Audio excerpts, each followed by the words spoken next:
Hey everybody, and welcome back to another episode of Northwest Craftsman. Today I have another very exciting tool unboxing for you as I build out my Festool arsenal for working more efficiently. And I'm going to be unboxing the TS-55 track saw today. Alright, let's get going. So before I get too far into this, I do want to apologize that the frame is out of focus. I've been having some issues with my camera, so if you guys could bear with me, I'd appreciate that. So first, as with any Festool, it comes with its own sustainer, and upon cracking that open, you can see the tool sitting inside here. On top, we've got the power cord. It's that nice flexible power cord that comes with all of the Festools, and it has the locking adapter, which I have confirmed fits with my Domino.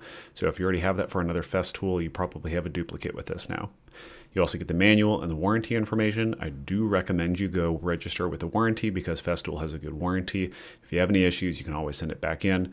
And then per the usual, they've got all the pertinent information in the manual. Now, I went through and I read through just about all of it in English because they've got all the other languages, and it is helpful to see everything in there.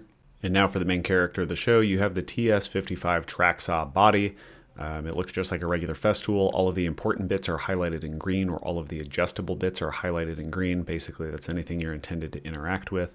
And then at the bottom of the sustainer, we have a couple of extra parts. This is a little tiny locking adapter for the track so that you've got a registered stop. I think they said it's for anti-kickback, but I generally just use it as the stopping point. Next, we have a knob that can be used for the anti-splinter mechanism, which I'm going to be pulling out here in a second. This guy is hooked to the front of the table saw where the viewing window normally is to help prevent splintering on the top side of the piece as you're cutting through. And then hiding around the molded frame were a couple of stickers that had alternate units of measurement to paste over the top of the one that's currently on there if you happen to be working in metric. I am working in English units, so inches, and so I was okay with the standard one that came on there. As you can see, it's just a little sticker. It's got millimeters. So the kit that I ordered also came with a 55-inch track, and I do recommend getting one of those. There are some off-brand ones, but I wanted to make sure that I at least had one 55-inch track. Generally speaking, this is intended to cut across a sheet of plywood, so the 4-foot direction. It will not match the 8-foot direction. You do need to get an extension and a second rail for that. As I said, I do like to read through the manual so that I understand everything that Festool is asking me to do with the tool, and I do recommend that you read through the manual as well. However, just about everything I show you is going to be coming straight from this manual. So we can just speed through that real quick. So the first thing that I want to show you on the tool is the speed control. You've got 1 through 6, and in the manual, here's just a quick view of it. You can see they've got a whole bunch of different speed options and what they recommend for cutting with it. There's a whole bunch of them, but you can adjust this all the way through. Pretty much everything that I've been cutting up until this point has just been on 6. Next up here is a view of the blade depth control. You can see that my unit is in inches. Effectively, this green knob that you see right here will slide up and down from 0 all the way down to 2 inches, which is the maximum depth of cut. When you pull past the safety, basically you can see it actuate down until this guy hits the stop. Here's a quick view of what that safety looks like. You just push up on it with your thumb, which allows it to rotate forward. And right near my pointer finger is the actual trigger so that you can start the saw. You can adjust the actual stop on the depth control by turning this knob, and then to move the depth control, you push in towards the blade and you can slide it up. It's spring-loaded, so it just kind of snaps into each one of the different increments. Zooming in on the front side of the saw, you can see this knob. Effectively, it'll loosen a little friction lock so that you can rotate it to different miters. You can go all the way up to a 45, and you can go down to a -1 if you pull out on that -1 lever. It allows you to go down just a little bit further, effectively guaranteeing that your miters will always meet in a crisp line. Next, I want to go ahead and look at the blade area. In order to do this, it's really difficult to keep the blade out if you're just trying to hold the safety up. And so what they give you is this fast fix lever, which is used for changing the blade out. And by pulling it up and down, it allows you to clear the blade, and then it locks itself in place so that you can hands-free adjust everything. Now from here, you're going to see a couple of different features. In here, at least on the Festool blades, you have a color-coded marker for the type of blade you are cutting with. You also have a little Allen key that is hidden just underneath on the handle, and that is used to remove the blade. You can see right here where the Allen key is kept. Pretty handy because it always stays with the tool, so it's effectively impossible to lose.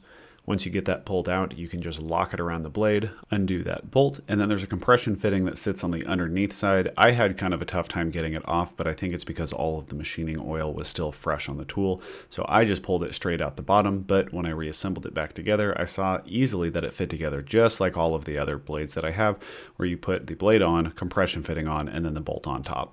Here's that front viewing window that I was mentioning earlier. The reason they have this in place right now is so that you can get better dust extraction. Effectively, it allows the vacuum to pull from the right spots and just clear more dust.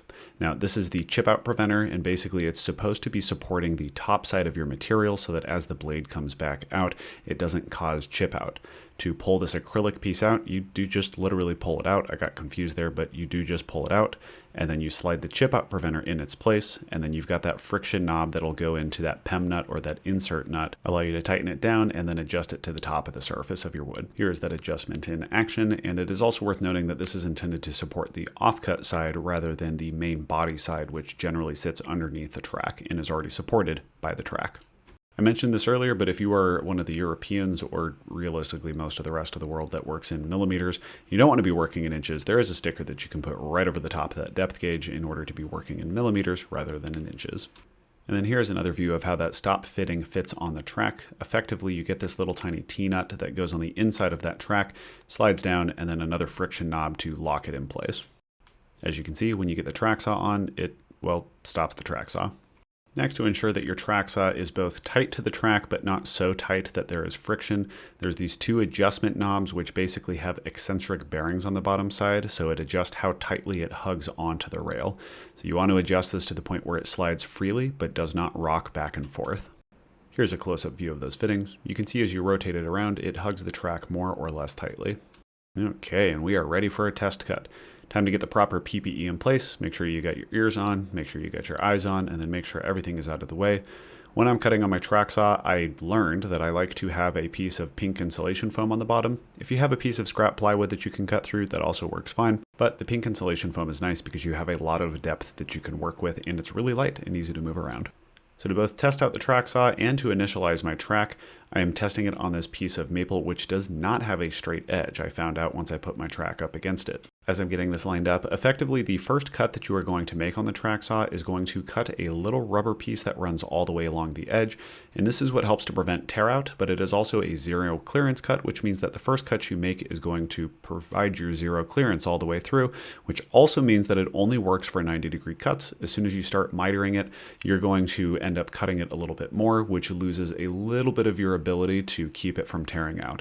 If you need to replace these, you can, but you can see that strip right along the edge here. If you haven't seen the way that Festool tools plug in, or at least modern Festool tools plug in, they've got a one-way adapter that fits in there, and then you're going to rotate it about 90 degrees until it locks in place. This does help to keep it from pulling out accidentally, but I do have to say on this track saw, it was kind of a pain because you can't reach your fingers all the way around.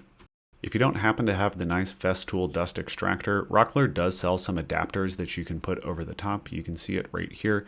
They're basically just little rubberized adapters with stops on them that hook up to a regular shop vac and allow you to do dust extraction on your Festool tools without having to spend $600 on the dust extractor. Someday I'll get it, but right now I can't afford it. So here we go, coming in on the first cut. It is important to note that it has a very slow spin-up speed when you're starting it up, so it does start up slowly, not immediately.